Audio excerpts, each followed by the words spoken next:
Welcome to another scriptural study. In this scriptural study, we will explore the scriptural details of who did the Messiah say his family was. Also, what is the impact to our biological families here and now in what they may think about this scriptural subject? And finally, how then must we exist with our biological families here and now, understanding that the Messiah Yahushua and his family is something else entirely? So, first and foremost, who did the Messiah Yahushua say his family was? Scripture reveals quite consistently that the Messiah, Yahushua, says that his family, meaning his true mother, true brothers, and true sisters, are all those people that do the desire of his Father, the Almighty Yahuwah, whose name was forever and for all generations on earth, as we read in the book of Shemoth, now known as Exodus. So yes, when the Messiah Yahushua was questioned on who his family was, he was extremely clear and concise that his true family members, meaning his true mother, his true brothers, and his true sisters, are those who hear the word of his Almighty Father in heaven, and more importantly, are doing it. Did the Messiah Yahushua share what his true family members do? He did, didn't he? The Messiah Yahushua broke it down in two simple categories on what his true family members do. The first category, and our great command, was to love the Almighty Yahuwah with all our heart, being, and mind. Is there any other guidance on how to do the first and great command? Of course there is, because it is easily proven that the first category and our great command exists in the 10 Commandments, doesn't it? Isn't it extremely clear that the first 4 commands are examples on how to love the Almighty Yahuwah with all our heart, being, and mind? So, here is the trillion-dollar question. Do families on earth today really study and understand the first and greatest command, which is summarized under the first 4 of the 10 Commandments, and more importantly, apply it in their very lives like the Messiah Yahushua did? Is this not why the Messiah Yahushua had to clarify who is part of his true family? Did the Messiah Yahushua provide further guidance on who his true family is? He did, didn't he?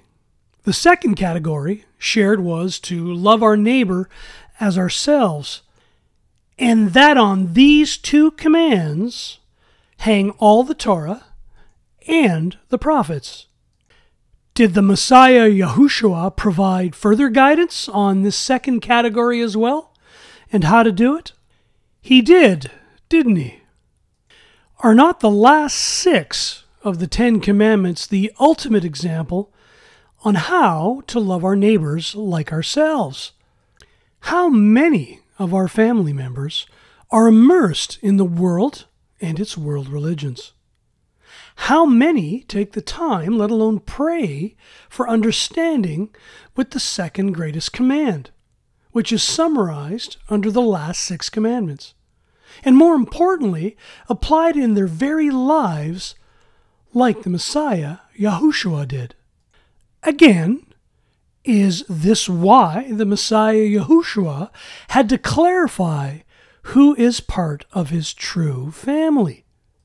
Is this why the Apostle Shaul, known today as Paul, shared in detailed fashion which members of the families of the world, due to their consistent non-scriptural actions, will not be part of the family of the coming kingdom? Is this not why we must proclaim publicly which family we truly desire to be part of. So, with this scriptural information in hand, what is the impact to our existing families here and now? Remember, even the Messiah Yahushua's own relatives within his family thought he was out of his mind for sharing who his true family members were and are to this very day. Even the so-called religious leaders of his time were in vehement disagreement and said awful things about the Messiah Yahushua based on his teachings.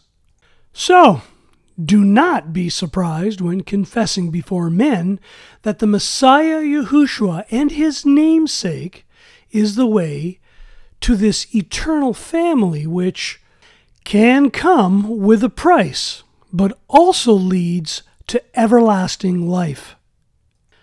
The Messiah Yahushua was clear that this message about his true family was not going to bring peace on earth here and now, but rather a sword, which would cause division. So much so that a man would be against a father, daughter against her mother, and a daughter-in-law against her mother-in-law, and that a man's enemies would be from his own household. But again, why? Think. Do families who desire to remain in the ways of this world really have any desire for the way of the Father who is in heaven? World religions and the family members of this world who support them do not show their love with all their heart, being, and mind to the Almighty Yahuwah, do they? World religions and world governments, with the family members of this world who support them, do make carved images, don't they?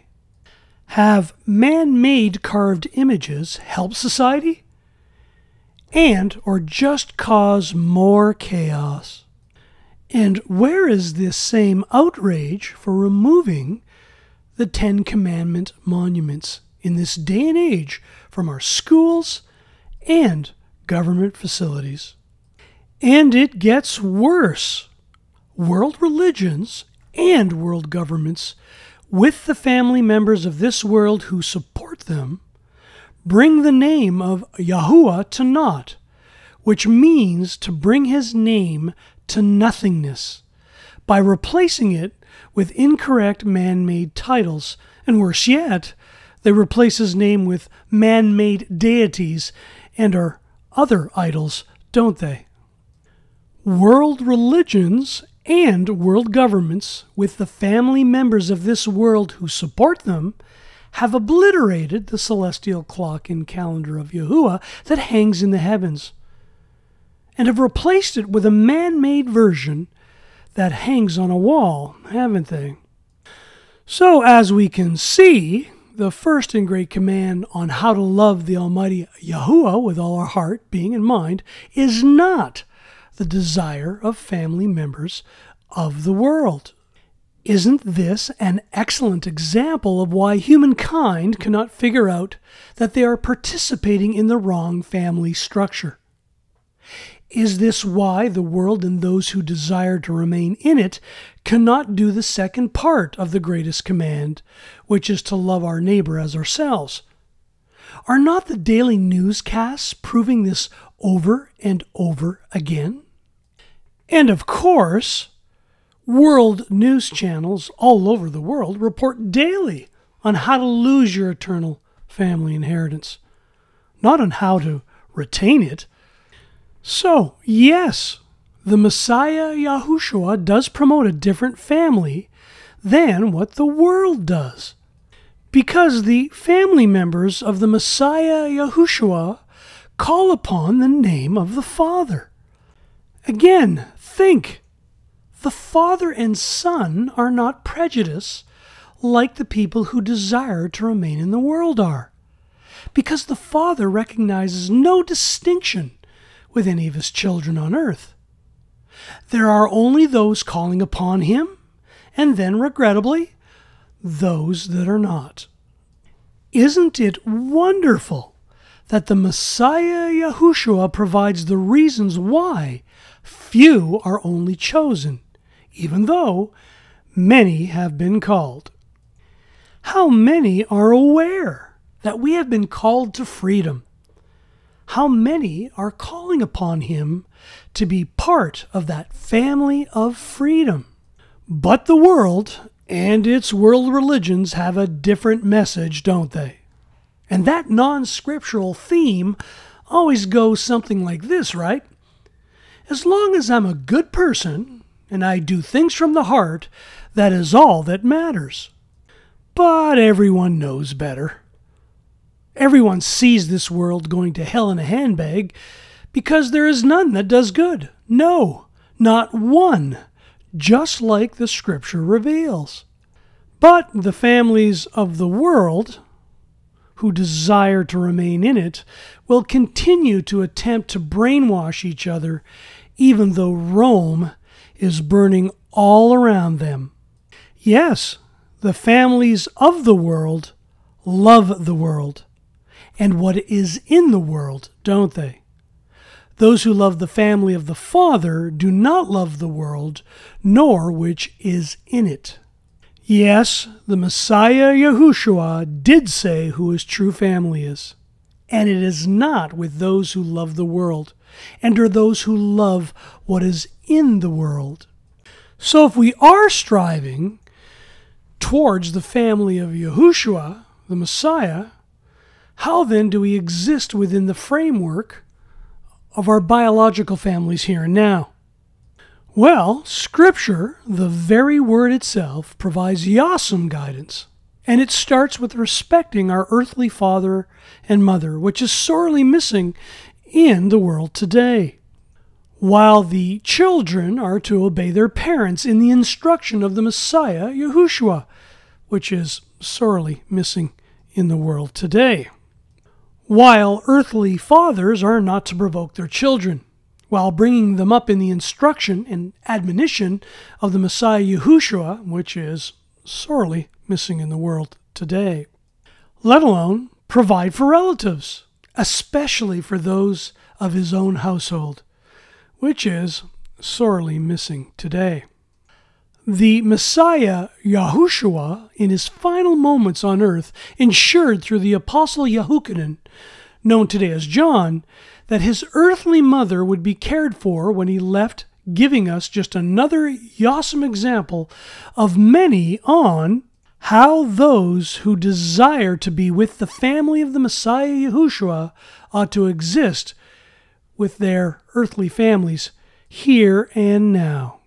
Yes, the Messiah Yahushua explained in great detail who his true family was and is, let alone what the impact would be with our existing biological families here and now, as compared to those who desired to be part of the family of Yahushua the Messiah.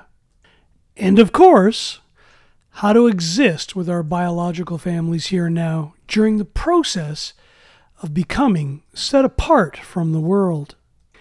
Isn't it wonderful that the Messiah Yahushua provides the reasons why few are only chosen, even though many have been called? We continue to pray in the name which is above all names that these scriptural study videos provide value to you and your loved ones. Till next time, Yahuwah willing, all the best in the name which is above all names.